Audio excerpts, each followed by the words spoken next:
Hi guys, நம்ம எல்லாரோட லைஃப்லேயும் சில விஷயங்கள் நம்ம செஞ்சுருந்தா எப்படி இருந்திருக்கும், சில விஷயங்கள் நம்ம செய்யாமல் இருந்தால் எப்படி இருந்திருக்கும், சில பேர் நம்ம லைஃப்பில் வந்திருந்தால் எப்படி இருக்கும், சில பேர் நம்ம லைஃப்பில் வராமல் இருந்தால் எப்படி இருந்திருக்கும். இந்த மாதிரி தௌசண்ட்ஸ் ஆஃப் மேட்டர்ஸ் இருக்கும். நிறைய விஷயங்கள் இது நடக்காமல் இருந்தால் நல்லா இருந்திருக்கும், இது நடந்திருந்தால் நல்லா இருந்திருக்கும், இதை நம்ம செஞ்சுருந்தா நல்லாயிருக்கும், இதை செய்யாமல் இருந்தால் நல்லா இருந்திருக்கும். இந்த மாதிரி நிறைய விஷயங்கள் இருக்கும்.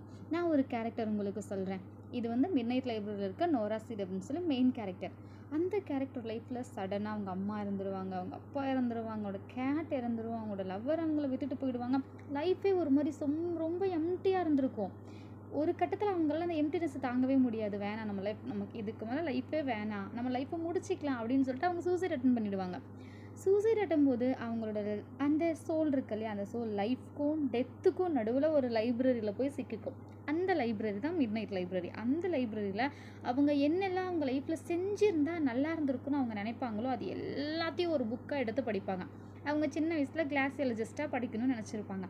அந்த லைஃப்பை படிச்சிருந்தா அவங்க லைஃப்பில் வந்து அவங்க வந்து ஒரு ஐஸ் இருக்க ஒரு லேண்டுக்கு போகும்போது ஒரு கரடி அப்படியே பிச்சு பீறி அப்படியே அங்கே இறந்துருவாங்க.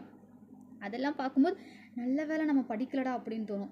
அவங்க கேட் சப்போஸ் ஆகாமல் இருந்துருந்துச்சு அப்படின்னா அந்த கேட் அவங்க கண்ணு முன்னாடி வழியில் துடிச்சு கொஞ்ச நாள் கழித்து செத்துருக்கும். இந்த மாதிரி எந்த விஷயம்லாம் அவங்க நடக்காமல் இருந்தால் நல்லாயிருக்கும்னு நினச்சாங்களோ அது எல்லாம் நடக்காமல் இருந்திருந்தால் இப்போ இருக்கிறத விட நம்ம ரொம்ப வருத்தப்பட்டிருப்போம்.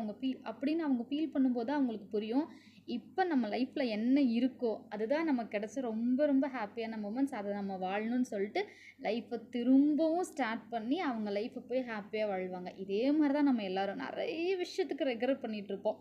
ஆனால் என்ன விஷயம் கிடைக்கலையோ அது எல்லாமே நல்லதுக்காக, என்ன விஷயம் கிடைச்சதோ அது எல்லாமே நல்லதுக்காக.